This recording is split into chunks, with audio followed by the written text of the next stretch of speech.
Shri K J Jacob, ഏതായാലും താങ്കൾ ഇന്നൊരു ഫേസ്ബുക്ക് പോസ്റ്റിലിട്ട് ഒരു കമൻറ്റ് കൂടി കണ്ടതുകൊണ്ടാണ് ഞാൻ അത് ഒന്നുകൂടി എടുത്ത് ചോദിക്കുന്നത്. അതായത് ഈ എസ്റ്റിമേറ്റും ചെലവും തമ്മിൽ വലിയ വ്യത്യാസം, അതിൻ്റെ ഒരു കൃത്യമായ ഒരു പരിഹാസത്തോടെ താങ്കൾ ഒരു ഇമോജി ഇട്ടുകൊണ്ട് കൊടുത്ത ഒരു ഫേസ്ബുക്ക് പോസ്റ്റ് ഞാൻ കാണുകയും ചെയ്തു. എങ്ങനെയാണ് ഈ മാധ്യമങ്ങൾ, പ്രതിപക്ഷത്തിൻ്റെ ഈ വല്ലായ്മയെക്കുറിച്ച് നമുക്ക് കൃത്യമായി മനസ്സിലാകുന്നുണ്ട്, വികസനത്തെക്കുറിച്ചൊന്നും പറയാനില്ല, രാഷ്ട്രീയമായ മുദ്രാവാക്യങ്ങൾ ഉയർത്താനില്ല, രാഷ്ട്രീയമായ മറ്റൊന്നും ഉന്നയിക്കാനുമില്ല. ഇവിടെ ഈ മാധ്യമങ്ങൾ നേരത്തെ ഈ കോൺഗ്രസ് പ്രതിനിധി പറഞ്ഞ പോലെ എങ്ങനെയാണ് മാതൃഭൂമിക്കും മനോരമയ്ക്കും മാത്രം ഈ വാർത്ത കിട്ടുന്നത്?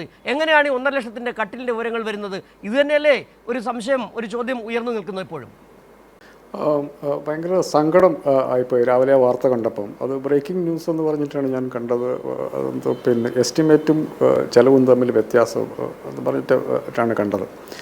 നമ്മൾ സാധാരണ പത്രപ്രവർത്തകരുടെ അങ്ങനൊന്നും വരാൻ വേണ്ടി പാടില്ല. അതൊക്കെ ശുദ്ധ അസംബന്ധമാണ്. അസംബന്ധം എന്ന് പറഞ്ഞാൽ അസംബന്ധത്തിന് പുറത്തുള്ള അസംബന്ധം. എത്ര കാലമായി നമ്മൾ ഈ അസംബന്ധം കേൾക്കുന്നു. അതാണ് കോൺഗ്രസ് നേതാക്കന്മാർക്കും പറ്റുന്നത്. ഇന്നലെ സതീശൻ കുറച്ചൊരു ജാമ്യം എടുത്തിട്ടാണ് ഇതിനെക്കുറിച്ച് ഇന്നലെ പറഞ്ഞത്. പ്രതിപക്ഷ നേതാവ് വി ഡി സതീശൻ പറയുമ്പോൾ അദ്ദേഹത്തിന് ഉറപ്പില്ല. ഞാൻ കണ്ട പത്രവാർത്തകളെന്നൊക്കെ പറഞ്ഞിട്ടാണ് അദ്ദേഹം തന്നെ പറയുന്നത്.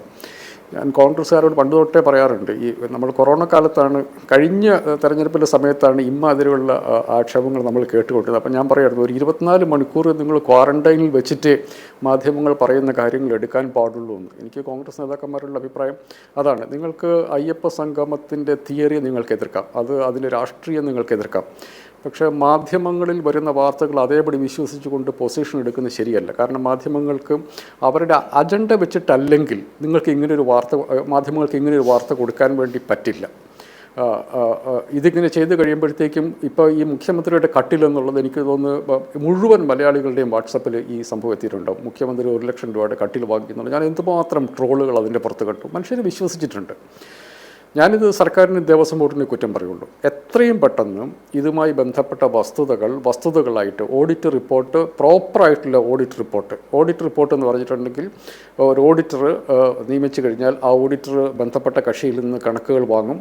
അതിൻ്റെ അകത്ത് അവർക്ക് സർട്ടിഫൈ ചെയ്യാൻ പറ്റുന്ന കാര്യങ്ങൾ അവർ സർട്ടിഫൈ ചെയ്യും. അവർക്ക് സംശയങ്ങളുള്ള കാര്യം ഈ ക്ലയൻറ്റിനോട് ചോദിക്കും. ക്ലയൻറ്റിനോട് ചോദിച്ചിട്ട് അവർ കൊടുക്കുന്ന മറുപടി കൂടി ചേർത്തിട്ടാണ് ഫൈനൽ റിപ്പോർട്ട് വരിക. ഇപ്പം നമ്മൾ കണ്ടെടുത്തോളം ദേവസ്വം ബോർഡിൻ്റെ റെസ്പോൺസ് ഇല്ലാത്ത ഓഡിറ്റ് റിപ്പോർട്ട് എന്ന് പറഞ്ഞൊരു സാധനമാണ്. ഇന്നിപ്പം ദേവസ്വം ബോർഡിൻ്റെ പ്രസിഡന്റ് ശ്രീ ജയകുമാർ പറഞ്ഞതനുസരിച്ചാണെങ്കിൽ ഇത് ബോർഡ് പാസ്സാക്കിയ ഒരു ഓഡിറ്റ് റിപ്പോർട്ടല്ല, ബോർഡ് അംഗീകരിച്ച ഒരു ഓഡിറ്റ് റിപ്പോർട്ടല്ല അത്. എത്രയും പെട്ടെന്ന് ഇതുമായി ബന്ധപ്പെട്ട കാര്യങ്ങൾ ചെയ്യാൻ വേണ്ടിയിട്ട് സർക്കാർ ദേവസ്വം ബോർഡിനോട് ആവശ്യപ്പെടണം. എനിക്ക് തോന്നുന്നില്ല സർക്കാർ അങ്ങനെ ആവശ്യപ്പെടാൻ പറ്റുമോ എന്ന് എനിക്കറിയത്തില്ല. നിയമപരമായിട്ട് പറ്റില്ല എന്നാണ് എനിക്ക് തോന്നുന്നത്. ദേവസ്വം ബോർഡിൽ അഭ്യർത്ഥിക്കുകയെങ്കിലും ചെയ്യുക. എത്രയും പെട്ടെന്ന് ഇതുമായി ബന്ധപ്പെട്ട കണക്കുകൾ പൊതുസമൂഹത്തിന് മുമ്പിൽ വെക്കേണ്ടതുണ്ട്. അതുകൊണ്ടാണ് എസ്റ്റിമേറ്റ് എന്താണ്, ആക്ച്വൽ എന്താണ് എന്നറിയത്തില്ലാത്ത പത്രപ്രവർത്തകർ ഇതുമാതിരി അസംബന്ധം എഴുതുകയും പത്രപ്രവർത്തകർക്ക് മുഴുവൻ നാണക്കേടുണ്ടാകുന്ന തരത്തിലുള്ള വാർത്തകൾ വരികയും അത് വിശ്വസിച്ചിട്ട് UDFൻ്റെയും കോൺഗ്രസ് നേതാക്കന്മാർ അവരുടെ പൊസിഷൻ എടുക്കുകയും ചെയ്യുന്നത്. കോൺഗ്രസിൻ്റെ രാഷ്ട്രീയമായ വിമർശനം വളരെ ലെജിറ്റിമേറ്റാണെന്ന് വിശ്വസിക്കുന്ന ആളാണ് ഞാൻ.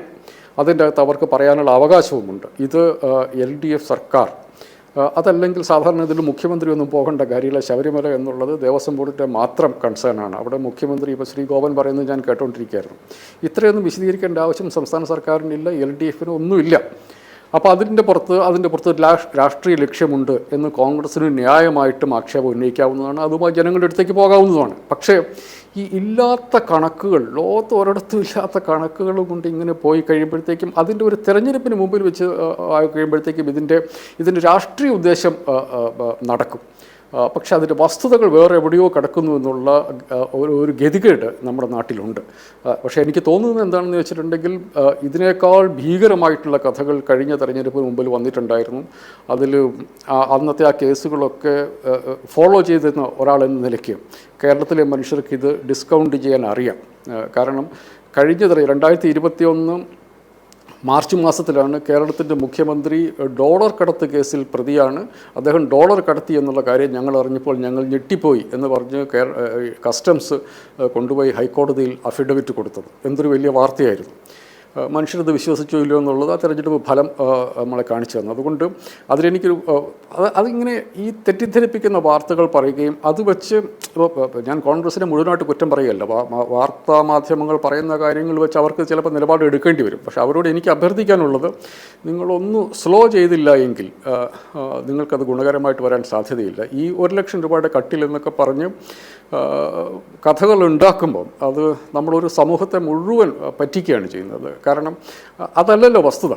വസ്തുത അതല്ലാതിരിക്കെ അതിൻ്റെ പുറത്ത് വലിയ പ്രചണ്ഡം രാഷ്ട്രീയമായിട്ട് ചിലപ്പോൾ അതുകൊണ്ട് നേട്ടം ഉണ്ടാവുമായിരിക്കും. കാരണം കേരളത്തിൽ 1 കോടി മനുഷ്യർ ഇപ്പം വിശ്വസിച്ചിട്ടുണ്ടാവും മുഖ്യമന്ത്രിക്ക് വേണ്ടി 1 കോടി രൂപയുടെ 1 ലക്ഷം രൂപയുടെ കട്ടിൽ വാങ്ങിയിട്ടുണ്ടാവും എന്നുള്ളത്. അതുകൊണ്ട് രാഷ്ട്രീയമായിട്ട് മെച്ചമുണ്ടാവും. പക്ഷേ ഒരു സമൂഹം എന്ന നിലയ്ക്ക് നമ്മളൊരു മണ്ടന്മാരുടെ സമൂഹത്തെ സൃഷ്ടിക്കുന്നതായിട്ടാണ് എനിക്ക് തോന്നുന്നത്. അതുകൊണ്ട് ഇത്തരം വാർത്തകൾ ഒന്നിനു പുറകെ ഒന്നായിട്ട് വന്നുകൊണ്ടിരിക്കുകയാണ്. അതിന് യാതൊരു ലെജിറ്റിമസിയും ഉള്ളതായിട്ട് ഇതുവരെ ഞാൻ കണ്ടിട്ടില്ല. വരുന്നതൊക്കെ അസംബന്ധത്തിൻ്റെ പുറത്ത് അസംബന്ധം പടച്ചുവിടുന്നതാണ്.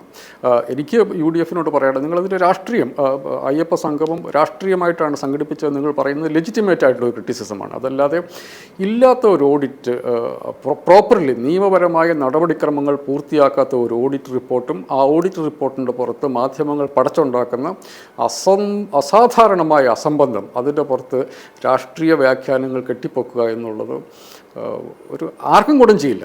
നിങ്ങൾ ഇന്നലെ നാളെ നിങ്ങളും ഭരണത്തിൽ വരുന്ന ആൾക്കാരാണ്. നിങ്ങൾക്കെതിരെ ഇങ്ങനത്തെ ആരോപണങ്ങൾ വരാൻ വേണ്ടി പാടില്ല.